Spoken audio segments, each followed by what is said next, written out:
Donc, on continue avec Maxime Renaud, le professeur Maxime Renaud, qui va évoquer la place de la radiologie interventionnelle en post-opératoire des duodénopancréatectomies ou de la chirurgie pancréatique tout court. Maxime, c'est à vous. Merci beaucoup. Bonjour à toutes et à tous. Je remercie l'Académie de m'avoir invité aujourd'hui à partager mon expérience de radiologue interventionnel. Je vais mettre ma casquette de radiologue interventionnel. Bon, alors, le radiologue en général, c'est un peu votre ami, quand même, dans la chirurgie du pancréas, toutes les étapes. Le radiologue interventionnel, c'est vraiment beaucoup votre ami quand même, parce que malheureusement, c'est une chirurgie qui parfois, rarement, peut se compliquer, et donc en fait, la place de la radiologie interventionnelle peut être nombreuse en périopératoire, mais dans le contexte de la chirurgie pancréatique, c'est vrai qu'on parle principalement des complications. Alors on va s'intéresser à trois principales de ces complications. Les complications anastomotiques, la prise en charge des fistules, qui est un problème qui n'est pas très compliqué pour le radiologue interventionnel. Le gros morceau pour nous, ça va être la prise en charge des saignements ou des hémorragies post-pancréatectomie. Et puis on parlera un tout petit peu à la fin des sténoses plus tardives, des anastomoses, notamment digestive. Alors on commence par ça, on commence par les fuites de l'anastomose. Alors le scanner, une fois qu'il est réalisé souvent de façon relativement systématique en post-opératoire, est très modifié par rapport à l'aspect normal de la cavité abdominale. Et donc en fait il y a un recouvrement entre l'aspect d'une fistule et l'aspect d'un abdomen à peu près normal, avec souvent du déclenchement, de la présence de gaz, de drain, de lames, etc. Et donc, il y a une sémiologie radiologique de la fistule pancréatique, mais c'est jamais sur un scanner qu'on va pouvoir dire s'il est nécessaire ou pas de faire le traitement. C'est évidemment sur des données cliniques et biologiques différentes qu'on va le faire. Voilà à quoi peuvent ressembler des aspects de fistule pancréatique. C'est généralement des épanchements liquidiens relativement proches de la zone opératoire, mais qui parfois, s'ils sont un peu généreux, peuvent aller plus loin. Et puis, on peut être amené à avoir parfois des zones qui se collectent un tout petit peu. C'est particulièrement vrai s'il y a eu des curages importants, avec notamment des collections qui peuvent se mettre autour ou au contact du segment 1 du foie. Parfois, quelques bulles, comme vous voyez en bas à gauche, qui ne sont pas du tout signe d'une infection ou d'une surinfection, qui peuvent être tout à fait banales en post-opératoire immédiat. Et puis, parfois, cet aspect d'écart entre la tranche pancréatique et la structure digestive avec laquelle il va s'anastomoser, alors peut être calculé ou pas par un drain. Ça n'est pas parce qu'on voit un écart qu'il y a nécessairement une disjonction d'anastomose, comme on peut le dire dans beaucoup d'autres chirurgies du digestif. Parfois on voit une certaine œdème ou ce qui nous paraît être une disjonction qui en fait va se résoudre dans le temps, mais c'est vrai que lorsqu'il y a une disjonction anastomotique, ça peut ressembler à ça. Alors lorsqu'il est nécessaire de le traiter, et qu'on fait appel au radiologue interventionnel, on le fait parce qu'on a peur des complications de cette complication, et notamment si on ne faisait rien, éventuellement des perforations, comme vous voyez ici un exemple en haut assez rare mais impressionnante. On a une perforation intercorale et une péritonite à distance, et puis plus souvent, et ça sera l'objet de notre deuxième partie, des complications artérielles avec la constitution de lésions vasculaires, la plus connue d'entre elles étant le pseudo-anévrisme, mais ça n'est pas la seule, et celle-ci exposant elle-même à des risques de saignement. C'est pour éviter ces complications en cascade qu'on peut être amené à faire le traitement qui en fait est le drainage percutané. Alors là, pas du tout spécifique de la chirurgie post-pancréatectomie, qui est le drainage percutané de n'importe quelle collection post-opératoire. Alors on apprend à essayer d'utiliser le chemin le plus court, on apprend qu'un certain nombre d'organes autorisent le passage, même si on essaye d'éviter. Et puis il y en a d'autres qu'il ne faut vraiment pas traverser, notamment par exemple le rein ou les structures très vascularisées, l'intestin grêle. C'est souvent plus compliqué que dans d'autres chirurgies parce que le pancréas est profond et il peut être, les zones à drainer peuvent être entourées de structures digestives, jus de rêve, du foie, donc c'est parfois plus compliqué, mais normalement on arrive à peu près toujours à s'en sortir. Et la raison pour laquelle je le dis, c'est parce qu'on peut drainer avec plusieurs techniques de guidage. Et bien souvent, on utilisera le scanner. On peut faire comme en bas un drainage sous échographie, mais c'est quand même assez rare dans la chirurgie post-pancréatectomie. On va le faire plutôt au scanner avec des abords un peu plus ou moins complexes sur le côté, parfois sur le ventre. C'est pas très confortable pour le patient. Il faut prendre le temps de bien installer. Et on met de façon classique les drains, pas très gros, puisqu'on est sur des fluides, donc des choses qui sont facilement drainables. C'est pas comme quand on s'occupe de pancréatite aiguë, on a besoin de mettre des gros drains. Les petits drains peuvent tout à fait suffire. Alors il y a une étude intéressante qui a été publiée l'année dernière, qui vient encore une fois des Pays-Bas, qui est l'étude de Smith. C'est une étude randomisée intéressante parce que c'est très original. Ils ont randomisé le parcours de soins des patients. Ils ont randomisé la prise en charge habituelle des patients après pancréatectomie avec une prise en charge extrêmement structurée, avec des algorithmes comme vous voyez ici. Et en fait, les patients étaient randomisés dans la prise en charge classique dans les centres dans lesquels ils étaient pris en charge, c'était à l'échelle nationale du pays, ou bien selon ces algorithmes. Et en fait, les médecins étaient sollicités en permanence avec des applis téléphoniques, des stimulations, etc., pour bien vérifier qu'ils respectaient chacune des étapes. Et bien entendu, les résultats de cette étude sont que la mortalité et le taux de complication est diminué significativement quand on prend en charge cela. Après, en gros, ça dit quand on s'organise et qu'on fait un peu plus attention, c'est mieux, on s'en doutait. Mais ce qui est intéressant dans cette histoire, c'est que, eh bien, ils disent que en fait, la place du scanner est très importante lorsqu'on veut suspecter des complications de ces anastomoses. Alors, ils donnent un certain nombre de critères qui peuvent être des indicateurs disons, de gravité ou d'inquiétude. La densité du fluide, la présence de cette fameuse déhiscence de l'anastomose que je vous ai montré, ou une suspicion d'autres complications. Et ensuite, eh bien, ils indiquent le fait qu'il faut mettre des drains ou d'autres drains, et on peut être amené effectivement à faire un peu de service après-vente avec des repositionnements de drains, des modifications du nombre du drain. Ça, c'est des choses qui sont relativement connues. Par contre, c'est difficile de connaître les résultats vraiment spécifiquement du drainage percutané, et il n'y a pas vraiment d'études spécifiques au drainage post-pancréatectomie. On trouve des études anciennes sur le drainage de la chirurgie abdominale en général, donc il faut les extrapoler avec un peu de prudence. On trouve à peu près ces résultats le plus souvent, 2/3 des cas une résolution complète après un drainage, et puis il faut souvent répéter, comme je vous le disais, les drainages, 2-3 drainages, et puis on a des facteurs de risque d'échec un peu classiques. Je ne sais pas dans quelle mesure ils s'appliquent vraiment bien à cette situation-là, mais bon, on les connaît, c'est souvent des contextes de comorbidité importantes, notamment des maladies cardiovasculaires, et des tailles de collection qui sont paradoxalement plus petites et pour lesquelles en fait, on a plus de mal à les fonctionner et à les drainer. C'est également vrai pour les complications. On a très peu de données vraiment sur les complications. Ce qu'on a, c'est des recommandations issues des sociétés de radiologie interventionnelle qui donnent des espèces de benchmarks de taux de complications autorisés quand on fait du drainage percutané en post-chirurgie. Donc voilà ce qui est autorisé selon les recommandations des sociétés européennes de radiologie interventionnelle. 10% de complications majeures, c'est pas mal quand même. Hein. Et vous voyez que le plus souvent, ces complications sont liées à des collections surinfectées. Donc ça n'est pas forcément le cas en chirurgie post-pancréatectomie, avec des chocs septiques, des bactériémies significatives. C'est vrai que quand on draine un abcès, c'est des choses qui peuvent arriver. Quand on draine une fistule pancréatique, c'est beaucoup plus rare. Donc en fait, le taux de complications majeures de ces drainages est très très faible. Parfois, mais c'est également rare, en plus de la fuite, on a des problèmes biliaires, et donc ça peut être la place de drainage biliaire. C'est vrai que quand on a une anastomose digestive, la bordoscopique est plus compliquée. Et même si c'est des situations rares, ça peut être une situation où on nous appelle pour s'occuper de bilômes et ou de plaies biliaires avec d'éventuels drainages percutanes, mais ça reste quand même des situations assez rares dans la pratique courante. Alors, deuxième partie qui nous occupe plus aujourd'hui, c'est le saignement post-pancréatectomie. Alors ça, c'est vraiment important parce que ça, déjà, on vous remercie, ça nous donne beaucoup de travail, c'est très bien.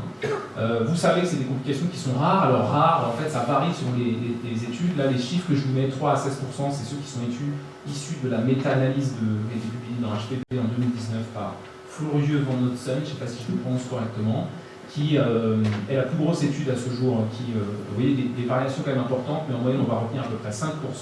Et on sait également que la morbimortalité de ces événements-là sont très importantes. Alors, on a classiquement la séparation entre des prises en charge dites précoces, c'est-à-dire très tôt après la sortie du bloc, qui sont repris par les chirurgiens eux-mêmes. En général, ils savent pourquoi. Donc, en fait, ils le reprennent tout de suite parce qu'ils savent. Et puis ceux qui sont dits retardés, donc au-delà du 24-48 heures, et pour lesquels en fait la prise en charge n'est pas très bien codifiée.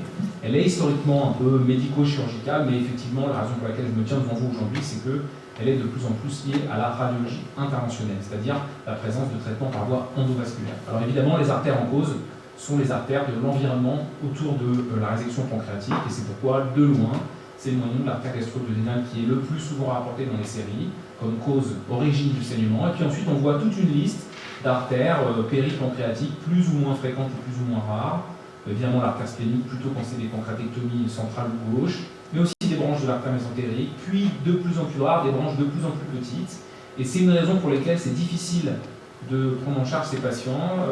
On a parfois plusieurs sites de saignement, je vous montrerai des cas, parfois des difficultés à trouver les artères, et puis dans la littérature, un pourcentage quand même non négligeable de patients pour lesquels on ne retrouve pas, en tout cas au moins la première fois, l'origine du saignement.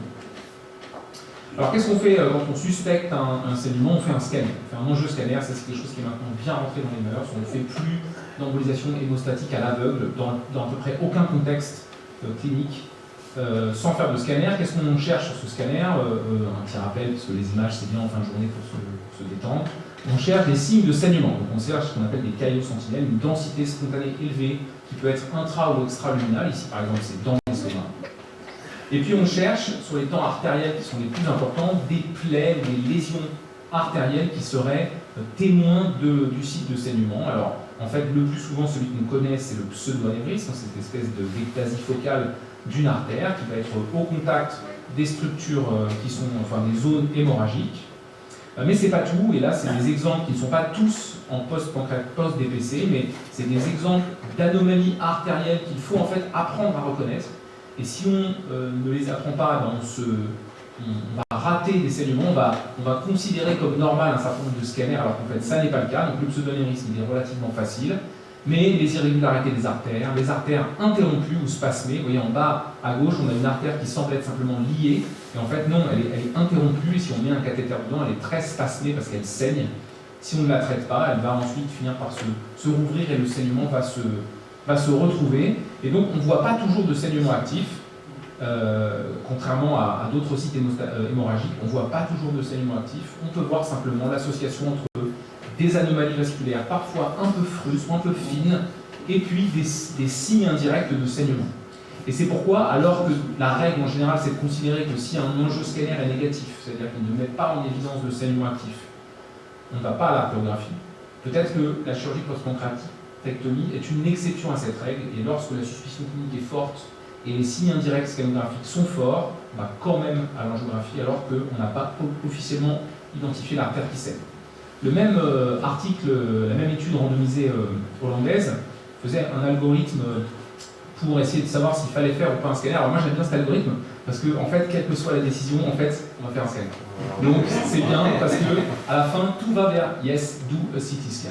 Alors effectivement quand même, ça permet de stratifier la rapidité d'exécution en fonction du degré de suspicion et notamment des signes, vous voyez, de mauvaise tolérance hémodynamique, de nécessité de transfusion et puis aussi des éléments du syndrome inflammatoire qui sont très importants. En tout cas, pour le radiologue, c'est quand même assez bien comme étude parce que conseille faire un scanner. Alors, les sources de saignement, en fait, le scanner, dans la méta-analyse dont je vous ai parlé, la source du saignement est à peu près trouvée dans 65 à 70% des cas, de façon à peu près égale entre le scanner et l'artériographie. Mais en réalité, les deux ont des informations complémentaires. En bas, c'est l'expérience de notre centre qu'on a publié il y a quelques années. On sait qu'en fait, le scanner est plus sensible que l'artériographie pour mettre en évidence le saignement actif. Les scanners aujourd'hui sont très sensibles pour mettre en évidence des saignements. Ils sont capables de voir des saignements de l'ordre de 0,1 à 0,2 ml par minute, donc c'est très petit. Et on voit d'ailleurs que lorsque le scanner est négatif, l'artériographie sera positive seulement dans 15% des cas. Donc la rentabilité additionnelle n'est pas énorme. En revanche, l'artériographie est plus performante pour identifier l'artère responsable, parce qu'elle est capable sélectivement d'aller analyser ces différentes artères avec une résolution qui est meilleure, alors que le scanner a une vision plus globale, plus vue d'avion, donc peut-être un peu moins fine. C'est d'autant plus vrai qu'on a affaire à des segments qui sont issus de petites artères, d'arcades, de petites branches de l'artère mésentérique supérieure. Alors, voilà notre scanner. Vous voyez ici, par exemple, typiquement, on a ces lésions artérielles-là. Alors, pour nous, la différence entre un saignement actif et un pseudo-anévrisme, c'est la manière avec laquelle ces anomalies vont se comporter sur les temps plus tardifs. Si on voit que ces anomalies restent globalement les mêmes sur les temps plus tardifs, on sait qu'on a une lésion pseudo-anévrismale. Si en revanche, on voit le saignement s'étendre dans le temps, on sait qu'on a un saignement actif.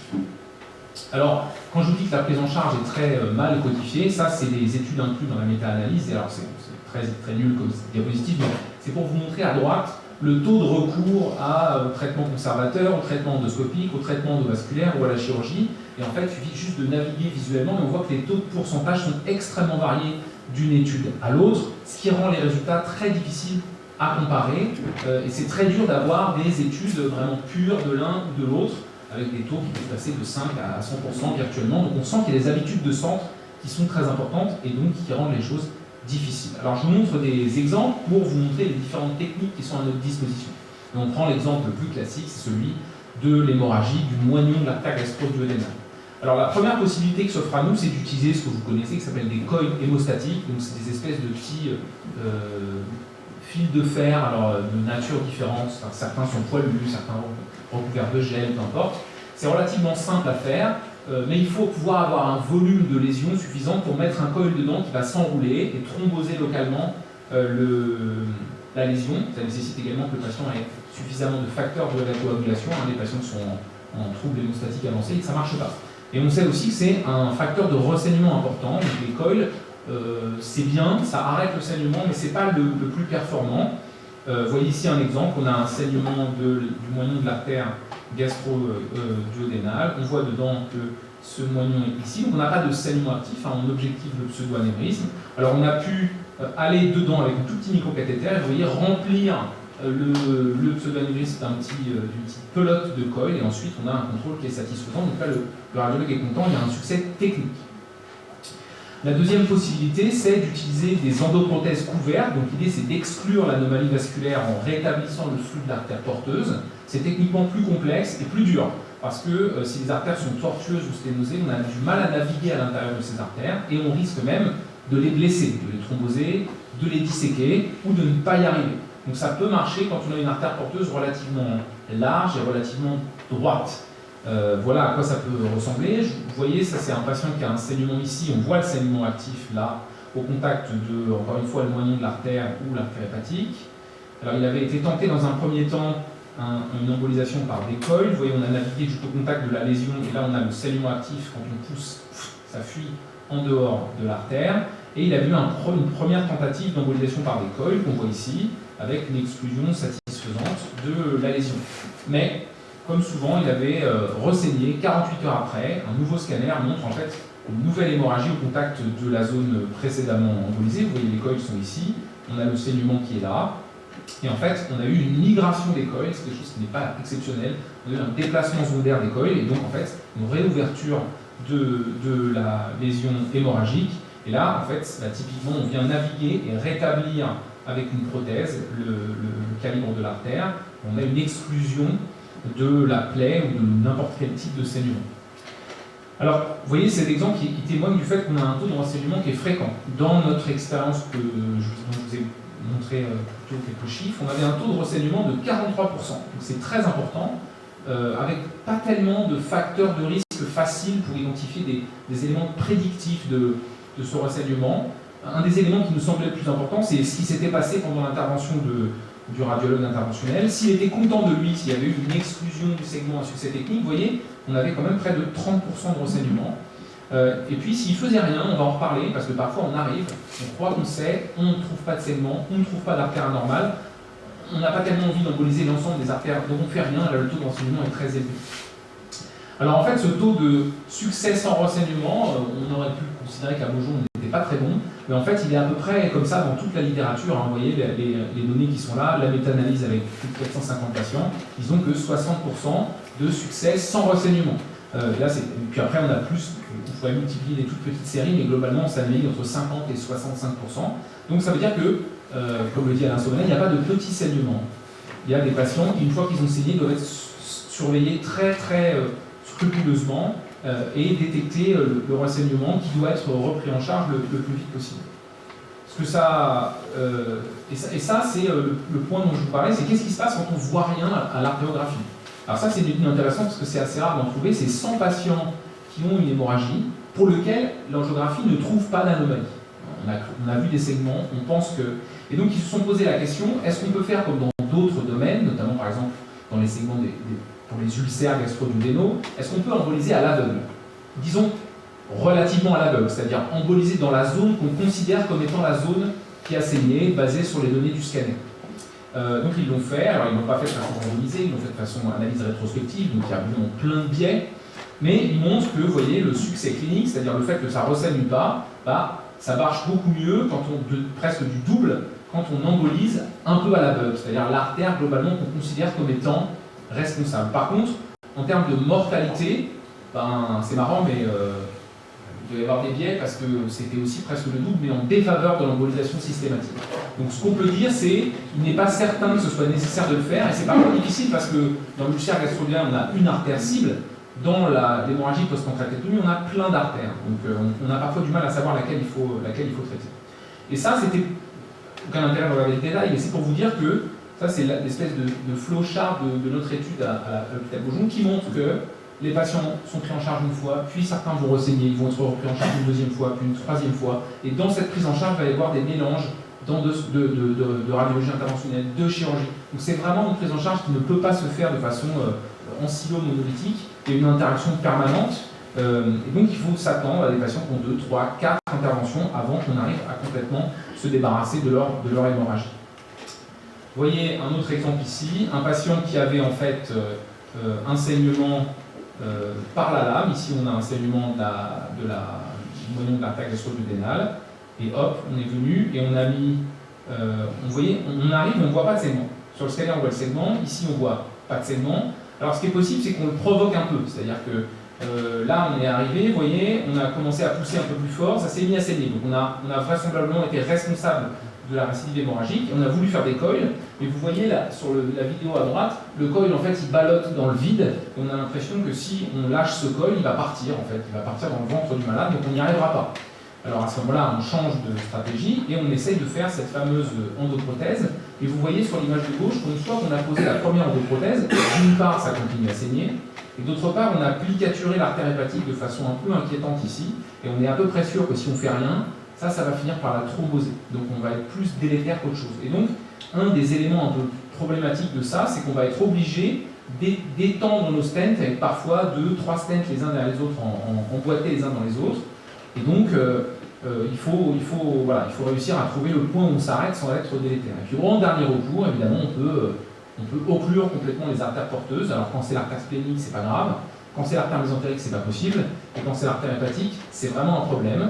Donc ça se fait de façon collégiale, c'est-à-dire avec vous. Hein. C'est-à-dire on vous demande c'est ok, et vous me dites c'est pas très bien, on dit mais quand même d'accord. Et alors évidemment on le fait seulement si la veine porte est perméable, mais ça c'est une évidence. Alors, les autres artères dont j'ai parlé, c'est quoi? C'est l'artère splénique. L'artère splénique, elle peut saigner comme ça de façon massive. Parfois, elle est très irrégulière et il y a toujours ce débat de savoir si on doit emboliser de façon préventive une artère irrégulière ou pas. Il n'y a pas de données encore qui permettent de le dire. Nous, on le fait quand ça a vraiment été documenté, associé à un saignement.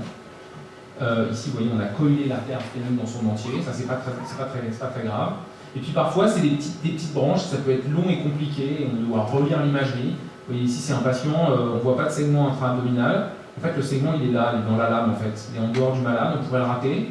Et quand on fait l'artériographie, on voit que c'est directement, ça saigne dans la lame. Donc, il n'y a pas de segment intra-abdominal, tout sort du patient. Et donc là c'est des petites branches. Alors si je dis que c'est la lame chirurgicale qui a blessé l'artère, je sais qu'on va me dire que ça n'existe jamais. C'est impossible. Mais bon, moi j'ai remarqué quand même que quand on retire la lame de 3 cm le vendredi matin, c'est le vendredi après-midi que le patient saigne. Mais ça doit être parce que j'ai un biais d'observation.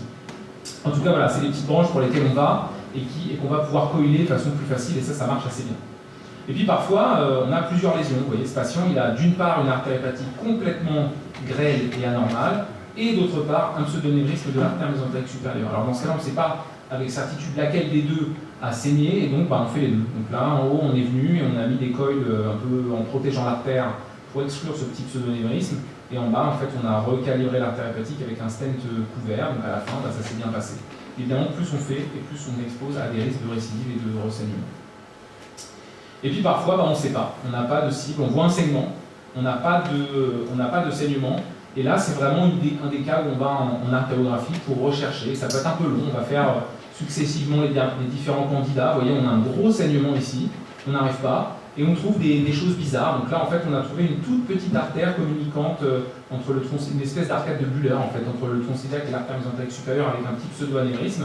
Et ici, on l'avait réussi avec un tout petit coil à le boucher. Donc ça peut être, voilà, c'est des découvertes. Donc parfois, on est sur des espèces d'atypies. On mettrait divers dans des papiers, parce qu'on ne saurait pas très bien comment le classer. Un dernier exemple, parce qu'il n'y a pas que le saignement, celui-là est assez joli, c'était une plaie du tronc cœliaque péropératoire avec une relative, voilà, un nœud, une plicature, une section, je ne sais pas comment on peut dire. Et donc vous voyez, on a une espèce de pseudo-exclusion partielle du tronc cœliaque. Il nous avait demandé si on pouvait faire quelque chose et on avait pu réussir à repasser par voie radiale et par voie brachiale. Vous voyez, on voit les lésions ici, l'exclusion un peu complexe du tronc cœliaque avec des branches complètement sténosées. On avait retrouvé un chemin pour mettre une prothèse et réouvrir en fait le tronc cœliaque. On était content de nous. Ça, c'est des choses très très rares. Alors, troisième point et dernier point, c'est les sténoses, plutôt les occlusions. Alors là, il y en a de deux sortes. De façon rare, mais en fait, je ne sais pas si vous savez que c'est possible, le radiologue interventionnel que vous aidez dans ces cas-là, mais il existe des cas de sténose porte très marqués post-pancréatectomie ou chirurgie pancréatique. Parfois sont difficiles. Ici, c'est une patiente qui avait eu une DPC pour un cancer et elle revient dans cet état-là. Donc, elle a énormément d'acide, un aspect très compliqué, multicloisonné. Évidemment, on pense d'abord qu'elle a une récidive carcinomateuse péritonéale qui n'a en fait pas été documentée, ponction, etc. Donc on s'est dit que en fait, peut-être qu'elle avait en fait une sténose de la veine porte qui passe par là derrière, très sténosée, et qu'elle souffrait de cette sténose secondaire à la chirurgie. Donc on a fait un abord transhépatique, on a pu effectivement documenter une sténose assez serrée ici, qui a été ballonnée, puis prothésée. Et en fait, la patiente, elle est maintenant, je crois, à presque 2 ans et demi de son intervention, et elle a récupéré sa veine porte avec... Donc ça, c'est des événements rares, et je le mets parce que je pense que c'est des cas où la radiologie interventionnelle peut vraiment avoir un bénéfice à partir du moment où on sait que ce n'est pas une récidive oncologique. Là, c'est un autre exemple, à peu près la même présentation. On a de l'acide, on a des signes en fait, d'hypertension portale extra-hépatique, avec un foie qui n'est pas malade. Ici, on perd à peu près le passage entre la veine porte très grêle et le réseau mésentérique supérieur.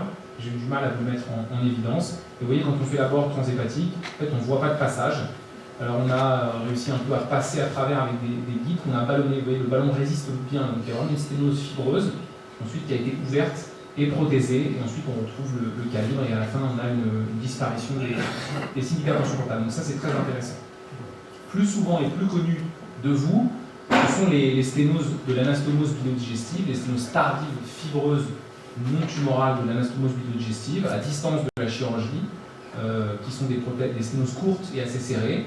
Bien sûr, elles peuvent être prises de façon chirurgicale, mais c'est une des indications de la radiologie interventionnelle parce que la voie endoscopique est beaucoup plus difficile du fait de l'antécédent chirurgical. Et ce qui est en général fait, ce qui est faisable, ce qu'on peut nous demander de faire, c'est de tutoriser en fait ces sténoses, de les réexpandre. Alors il y a deux façons de le faire. Historiquement, il y a de mettre des drains relativement gros, des drains tuteurs, 16, 18 French qui vont être mis longtemps, laissés en place longtemps et repris régulièrement pour les rincer et vérifier leur bonne position. Alors c'est pas très confortable pour le patient d'avoir un drain comme ça ou un petit drain qui sort, il va surtout le garder pendant longtemps. Voilà à quoi ça peut ressembler. Hein. On a un abord transhépatique biliaire avec une belle dilatation en amont de la sténose. Ici, c'est l'anse montée. On va ballonner puis drainer avec des drains tuteurs qui vont rester en place pendant longtemps. Ici, c'est un autre exemple pour... lui, il avait une chirurgie hépatique, mais c'est la même intervention. Ponction, passage, et on met le drain longtemps. Alors, ça marche plutôt pas mal. Hein. Ici, on a peu de données de littérature, quelques séries. Vous voyez, 2 séries de petites, une 11 patients, l'autre un peu plus grosse. Alors, il essaie les drains à peu près en moyenne 6 à 8 mois. Nous, on a tendance à les mettre peut-être un peu plus. On les contrôle un peu tous les 3 mois pour vérifier la position et qu'il n'y a pas de problème mécanique. Et vous voyez la résolution à 1 an après l'ablation du drain.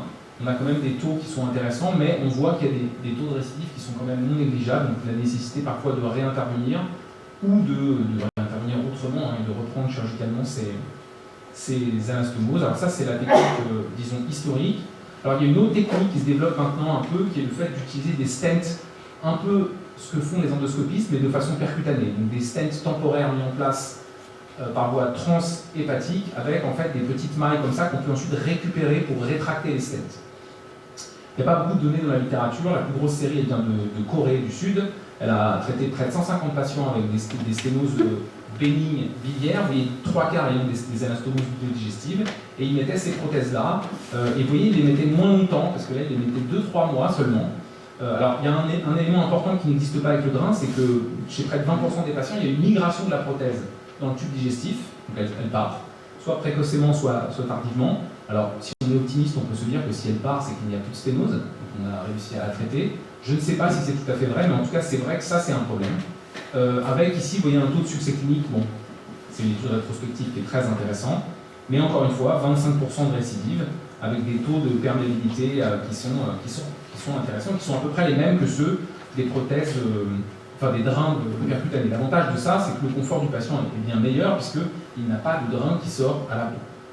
Voilà à quoi ça peut ressembler. C'est la même chose que tout à l'heure, hein. On a un abord transhépatique, on met le drain, puis ensuite on met cette prothèse-là, et ensuite on s'en va. Et on ne laisse pas de drain de sécurité. Alors il y a ceux qui laissent un mini drain, et dans ce cas-là on n'a pas tellement d'avantages, simplement on a un tout petit drain qui permet ensuite de réaborder les voies biliaires. Certains laissent un fil à la peau, et d'autres rien du tout, et repiqueront les voies biliaires ensuite pour extraire la prothèse. Voilà, donc pour conclure, en tant que radiologue interventionnel, on intervient à plusieurs titres. Les fistules évidemment, mais ça c'est relativement simple, c'est du drainage plus ou moins rarement biliaire. Principalement pour les hémorragies, avec des événements rares mais graves, avec une place que vous connaissez bien, mais que je répète, centrale de l'angioscanner, une analyse des images qui n'est pas simple, qui nécessite de l'expertise, et puis un succès technique qui est élevé, mais un taux de renseignement qui est fréquent et qui peut demander de réintervenir plusieurs fois. Et enfin, pour les sténoses anastomotiques biodigestifs, cette alternative entre des drains percutanés un peu au long cours ou des possibles prothèses rétractables un peu moins longtemps, mais encore une fois, un taux de récidive qui est de l'ordre de 25%. Voilà, je vous remercie.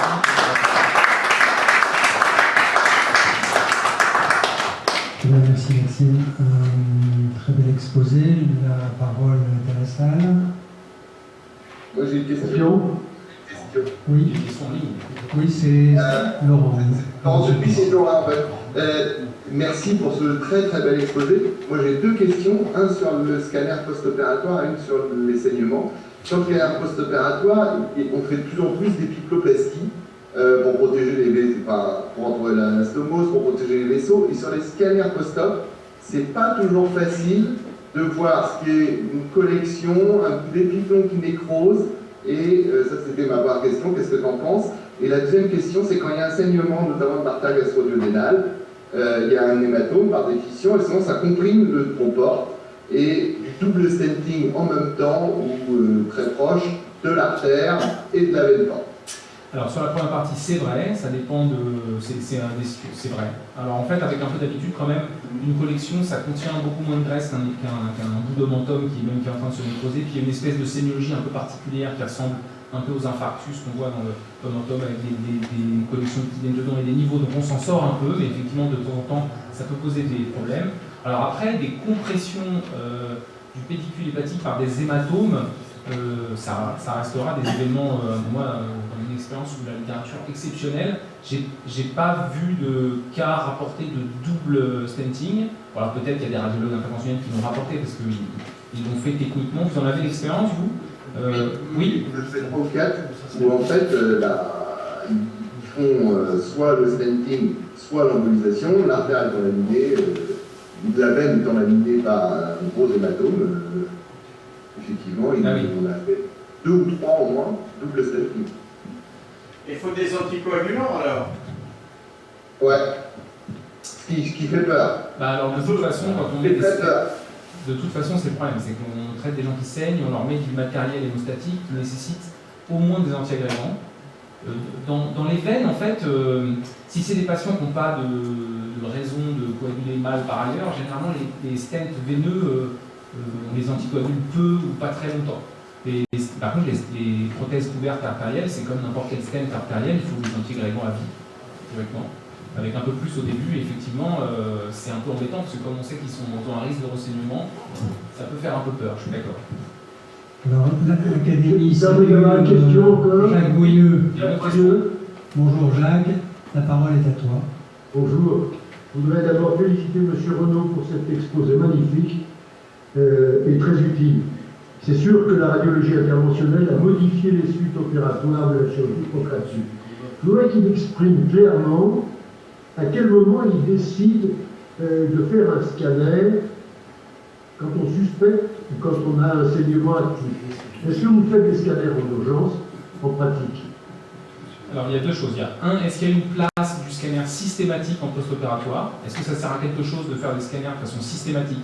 Ça, la littérature n'est pas très claire. Il y a des articles qui disent oui, des articles qui disent non. Plutôt probablement pas, et en particulier pas pour le saignement. Après, sur le saignement, sur la suspicion de saignement, oui, nous on a en fait le scanner assez facile, tout le temps, jour et nuit, week-end. En fait, il faut le faire en urgence dès qu'il y a une suspicion, dès qu'il y a une extériorisation de sang rouge ou plus ou moins rouge par une lame, un drain, la bouche ou des signes des globulisations ou de mauvaise tolérance, c'est scanner. Et on le fait très vite. Et là, on s'en fiche un peu de l'état du rein des patients, de la crête, etc. C'est pas grave. C'est trop grave de rater ce saignement pour ne pas faire le scanner. Donc on a effectivement l'aller vers le scanner très rapide. C'est le message très important pour les internes qui surveillent les patients.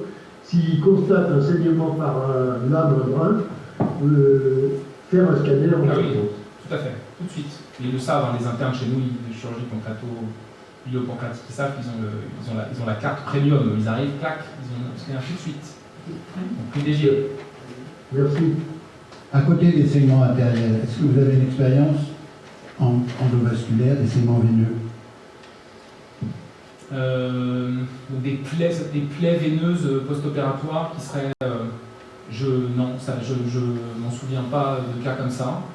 Ça vous dit quelque chose, vous, M. Fanel? Non. Non, moi je ne sais pas, on a eu très peu d'hémorragies veineuses qui sont en général des grosses hémorragies du tronc-porte ulcérées sur une sténose, sur une fistule et un drainage, et c'est massif et en général c'est pas non, c'est pas terminable, mais il faut essayer de faire assez rapide. Ouais. C'est la chirurgie. Moi j'ai une petite question, Maxime. Tu nous as pas parlé d'une complication dans laquelle la littérature dit que le radiologue peut être utile, c'est l'embolisation des fuites chileuses.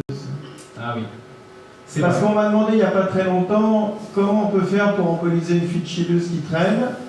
Et j'ai répondu il faut s'adresser à un service de radiologie où il y a un hôpital où il y a un service d'hématologie. Peut-être. Est-ce qu'on fait encore des lymphographies dans ce bas monde? Oui. Alors, ce qui est intéressant, c'est que les lymphes et la pathologie lymphatique, c'est le grand oublié. Et à mon avis, pourtant, c'est présent tout le temps. Alors, quand il y a des gros curages extensifs, il peut y avoir effectivement des fuites chileuses. Alors, il y a deux éléments. D'abord, comment est-ce qu'on va documenter cette fuite? On peut faire des lymphographies par IRM. Ça nécessite des acquisitions un peu particulières, mais c'est des lymphographies statiques, c'est-à-dire qu'on va juste documenter la morphologie des conduits lymphatiques rétropéritonéaux ou mésentériques. Là, on ne voit pas la fuite.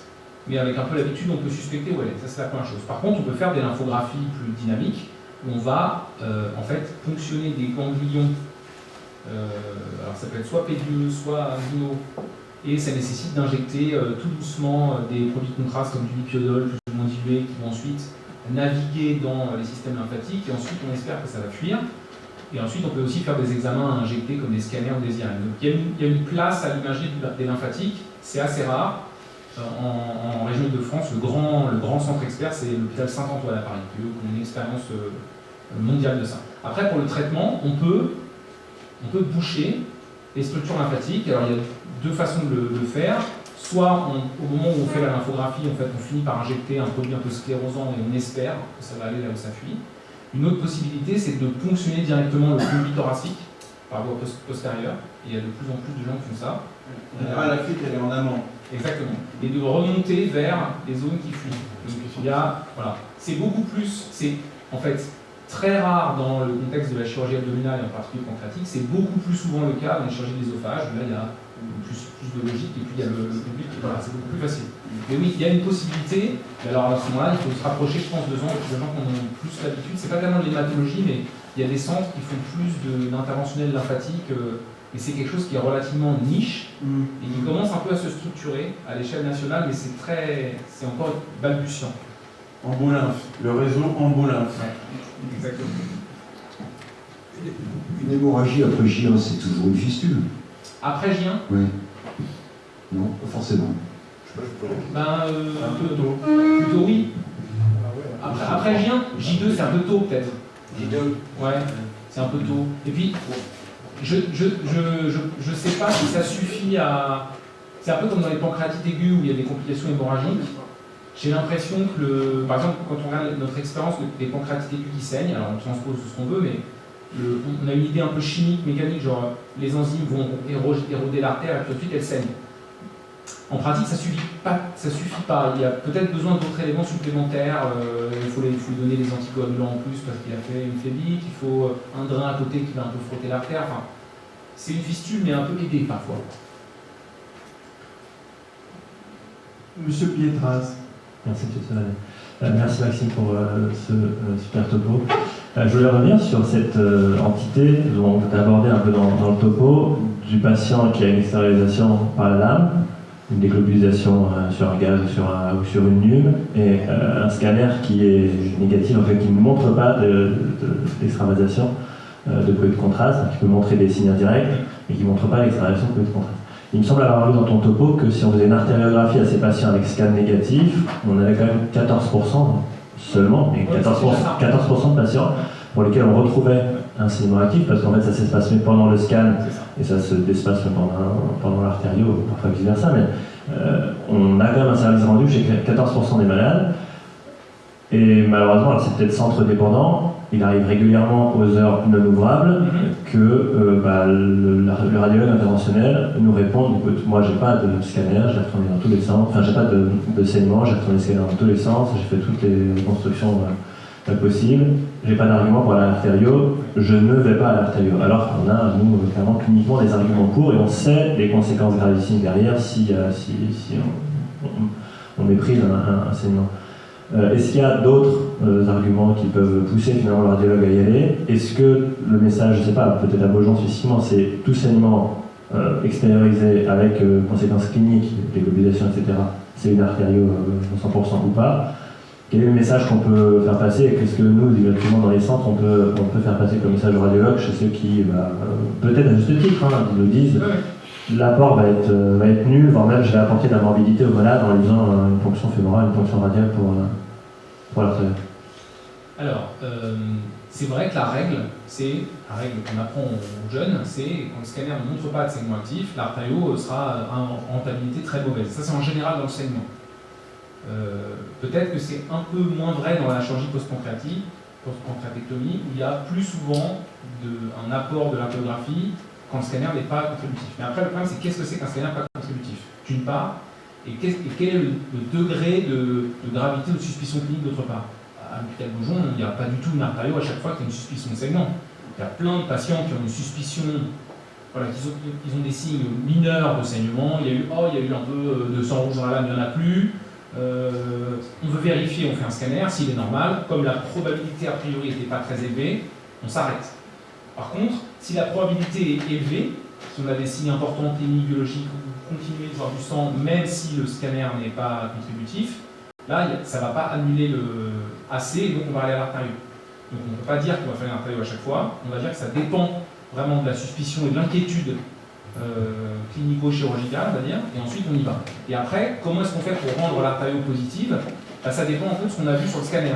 Il y a des zones où on est vraiment certain que l'artère est normale, et en plus on voit vraiment rien, pas une goutte d'épanchement autour, pas de saignement, cette artère elle est vraisemblablement pas en cause. Là où c'est vraiment dur, c'est quand c'est des petites branches de l'artère mésentérique, des petites branches, des petites arcades, etc. Ça c'est compliqué. Et là, je pense qu'il y a un bénéfice à l'artério parce qu'on va démasquer des trucs que le scanner ne voit pas. Voilà. Oui, souvenir. Toujours dans la même thématique du saignement qui survient à un moment où la vie est difficile. Il y a des renseignements après embolisation. L'idée, c'est que si on veut améliorer les résultats globaux de l'embolisation, il faut savoir dépister les lésions résiduelles mal traitées insuffisamment traitées par le premier geste. C'est quoi ton avis là-dessus? C'est rescanner, c'est laisser le Seldinger et refaire une artério éventuellement à 48 heures. Qu'est-ce que tu peux nous dire? S'il y a un succès technique, c'est-à-dire qu'on a identifié le segment et qu'on l'a arrêté, on n'a pas de raison de laisser le matériel introduit en place, etc. Si on n'y arrive pas, bon, en général ça va aller au bloc, et si on voit rien, peut-être qu'on peut discuter le fait de le laisser. On ne fait pas de nous systématiquement du tout. Comment est-ce qu'on fait pour vérifier, pour identifier des lésions supplémentaires? Il y a quand même en général un rescanner qui se fait dans les jours qui suivent l'embolisation, surtout quand on met une prothèse, quand on exclut un pseudo-anévrisme, pour être sûr qu'il est complètement exclu ou que la prothèse est perméable. C'est des espèces d'usage qu'on fait. Dans les 48 heures, 72 heures après, on le fait. Et là, on va identifier des lésions qui ne sont pas complètement traitées ou éventuellement d'autres plaies pas vues. Ça, c'est pas mal. Mais, et puis après, on peut dire qu'il y a peut-être de même que vous savez, quand vous avez opéré un patient, quels sont les éléments qui ont été un peu difficiles et les zones qui ont été peut-être un peu à risque. Peut-être le radiologue interventionnel, il voit aussi à la fin de son intervention des zones qu'il considère comme pas suffisamment bien traitées, et donc il va aller plus vite au contrôle post-intervention. Très bien, merci à vous.